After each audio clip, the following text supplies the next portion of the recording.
Assalamualaikum warahmatullahi wabarakatuh. Alhamdulillahi rabbil alamin. Asyhadu an la ilaha illallah wa asyhadu anna Muhammadan abduhu wa rasuluh. Allahumma salli ala Muhammad wa ala ali Muhammad. Allahumma salli ala Muhammad wa ala ali Muhammad. Allahumma yassir wa la tu'assir. Allahumma yassir wa la tu'assir. Pada kesempatan siang hari ini, saya akan menyampaikan sebuah isi kitab yang ditulis oleh seorang imam besar, imam yang ahli dalam bidang fikih, yang beliau mengkoreksi sebuah kitab fenomenal, yaitu karya dari Imam Al-Ghazali. Nama kitabnya adalah Ihya Ulumuddin. Beliau mengkoreksi, kemudian menulis sebuah kitab dengan judul Minhajul Qasidin, yaitu jalannya orang-orang yang mendapat petunjuk. Dalam kitab tersebut, beliau memberikan kepada kita sebuah ilmu yang luar biasa, di mana apabila kita melakukan keempat hal tersebut, insya Allah kita akan memperoleh ridha Allah Subhanahu wa Ta'ala.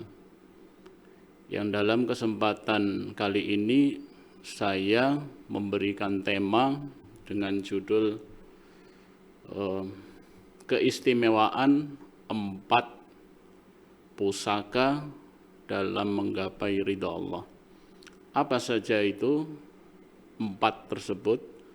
Yang pertama adalah niat, yang kedua adalah ikhlas, yang ketiga adalah jujur, dan yang keempat adalah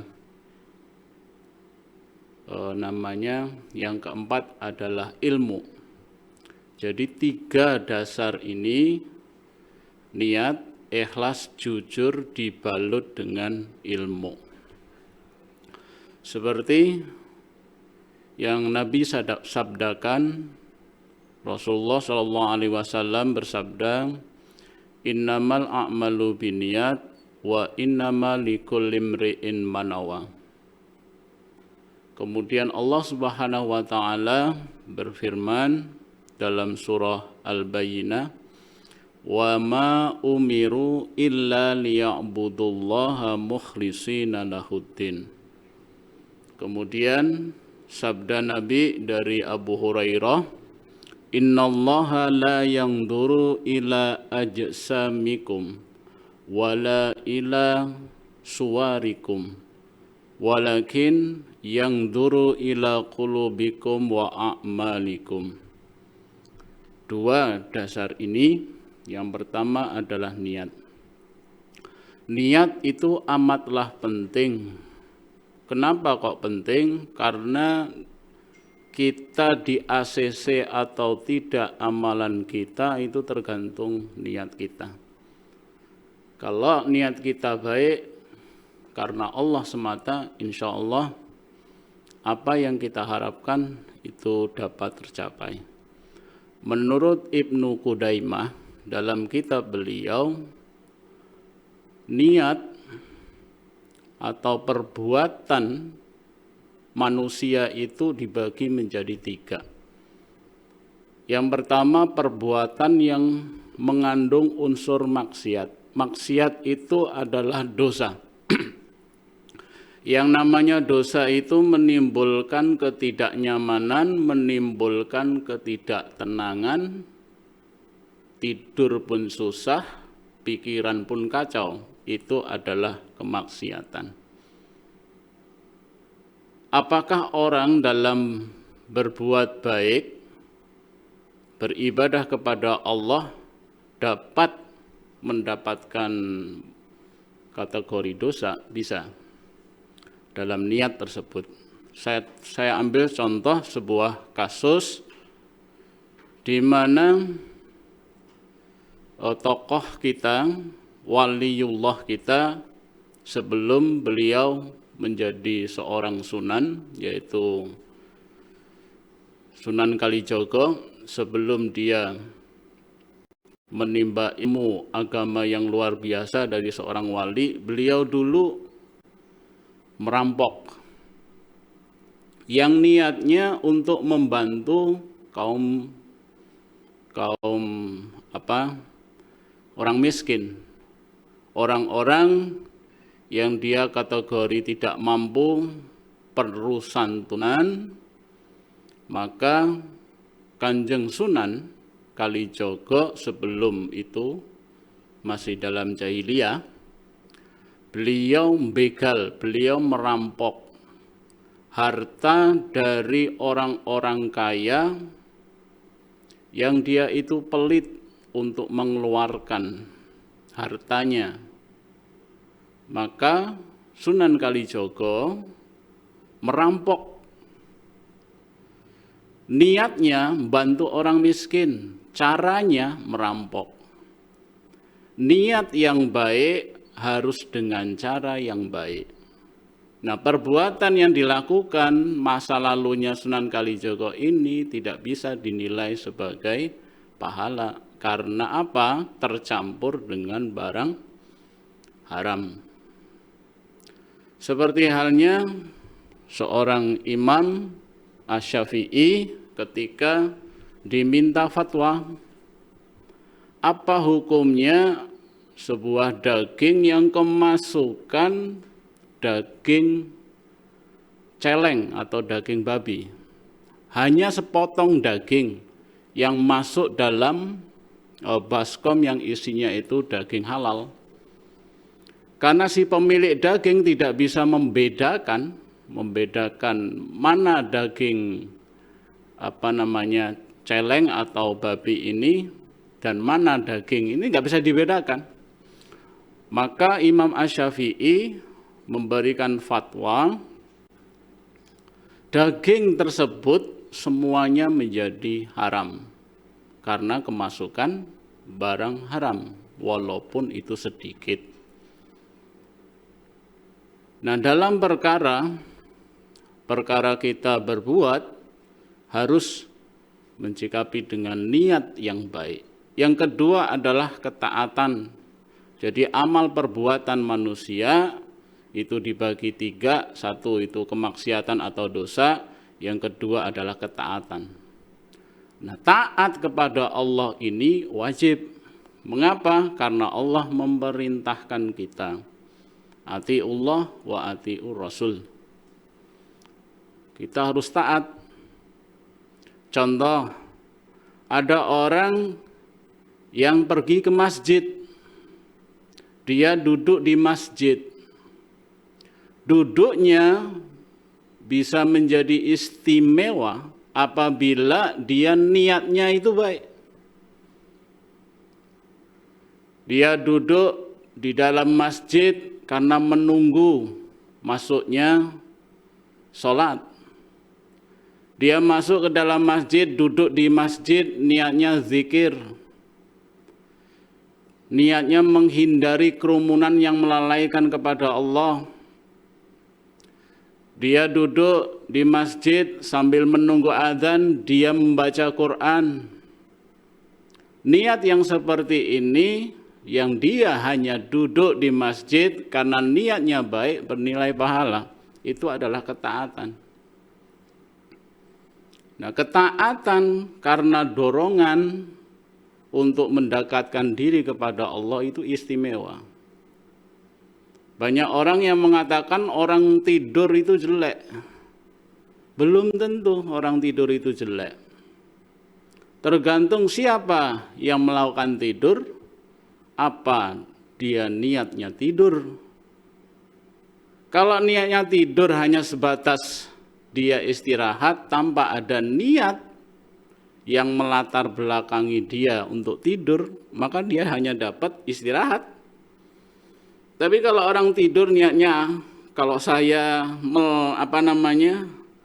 dalam kondisi terjaga, banyak kemaksiatan yang saya lihat, daripada saya melihat hal yang nggak baik, saya tidur.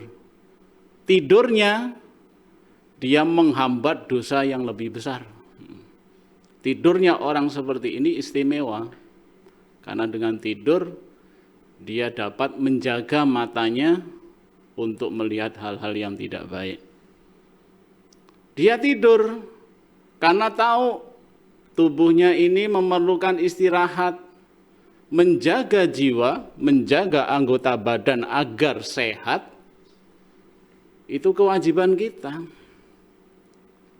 Niatnya dia, ya Allah, saya mau tidur ya Allah, tidur saya ini, tubuh saya memerlukan istirahat agar nanti saya bangun tambah semangat untuk menggapai ridho-Mu. Ini luar biasa.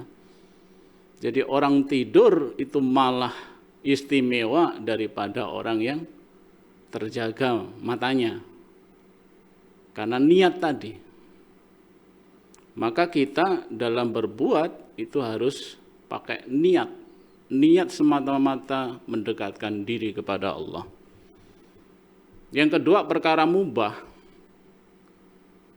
Yang tadi adalah dosa, yang kedua adalah ketaatan, yang ketiga adalah perkara mubah. Apa itu perkara mubah? Mubah itu kamu doa enggak doa ya enggak apa-apa. Contoh, kita haus. Orang haus ketika minum langsung minum ya enggak masalah. Dia berdoa atau tidak ya enggak masalah, karena itu perkara mubah. Tapi bagi orang yang memiliki ilmu, orang yang memanfaatkan segala sesuatu amal perbuatannya harus bernilai untuk mendekatkan diri kepada Allah, itu istimewa. Dia haus, latar belakangnya dia haus. Saya harus minum, itu niat, saya minum ini. Nah, minumnya niatnya untuk menjaga tubuhnya agar tetap sehat, tidak mudah sakit. Badan ini haus dan dia memerlukan minum, saya minum. Ketika minum, bismillah. Bismillahirrahmanirrahim. Ya Allah, saya mau menjaga tubuh ini agar tetap sehat. Nah, minumnya orang seperti itu istimewa daripada orang yang langsung minum.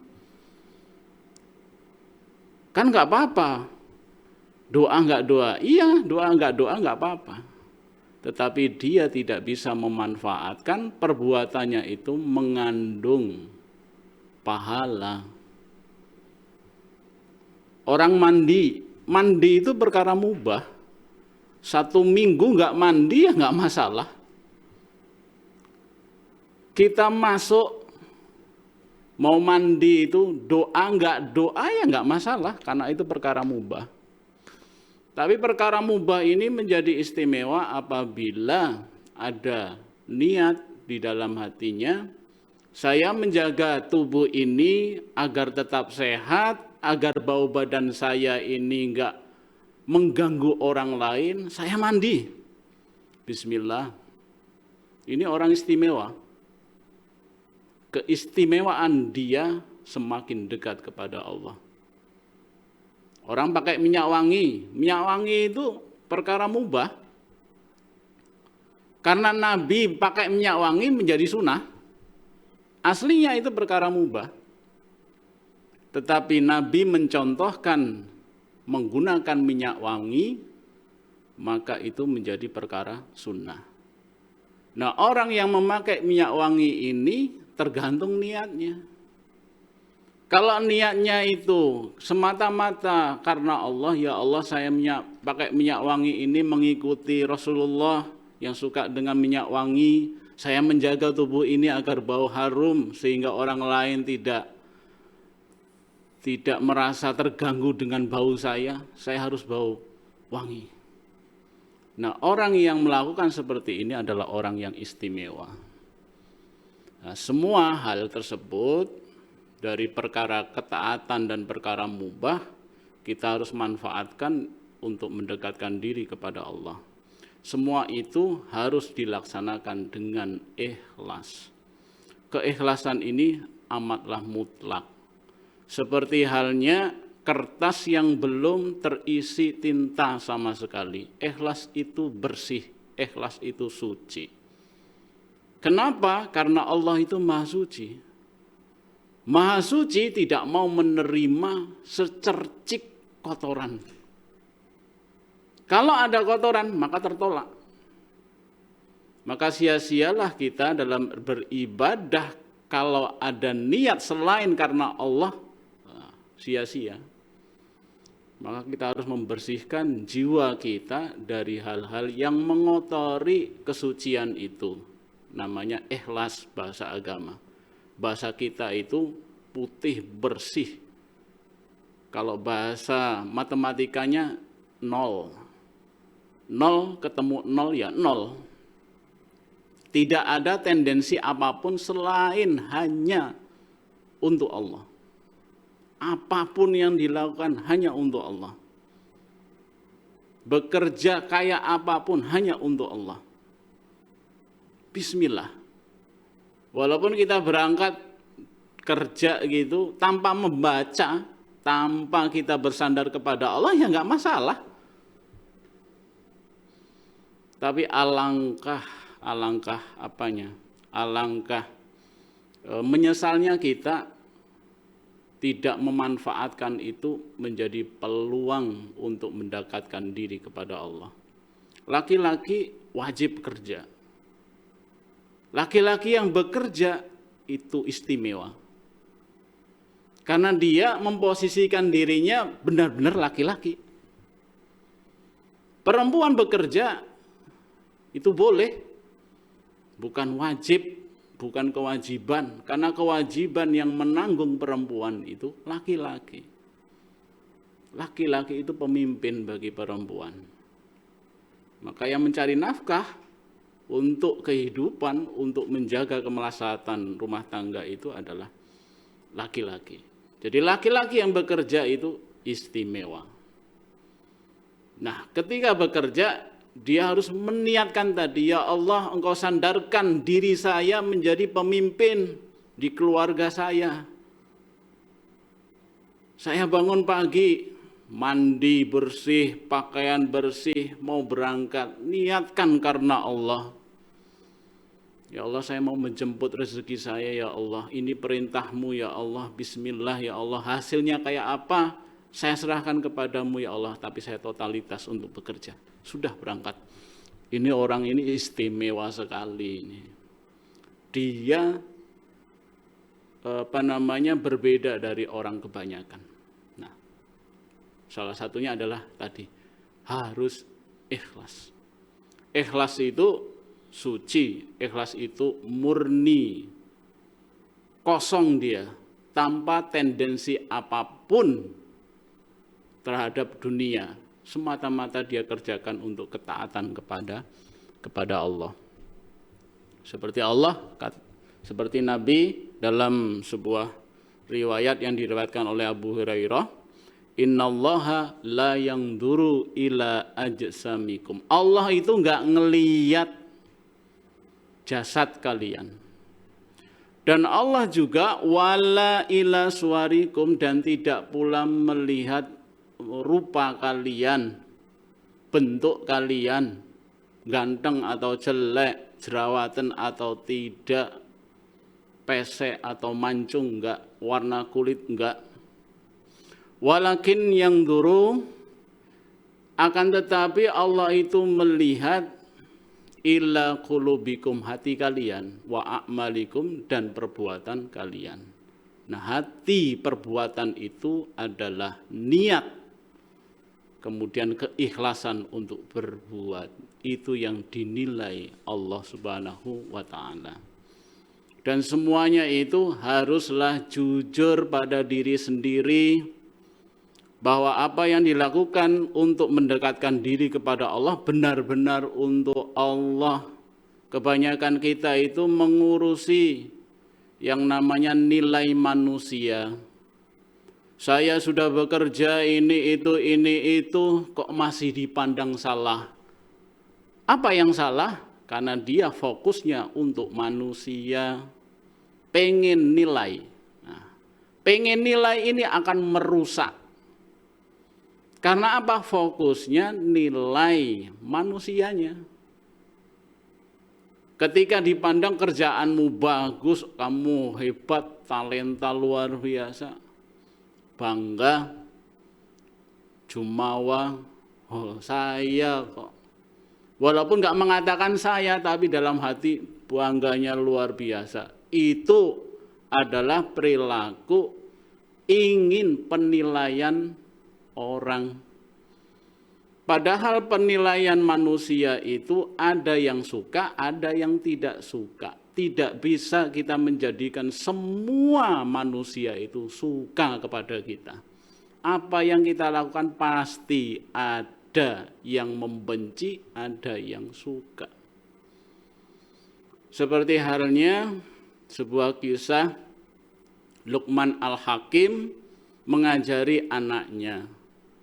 Diajak ke pasar membeli keledai, keledainya ini untuk tunggangan. Ketika membeli, ya banyak yang komentar.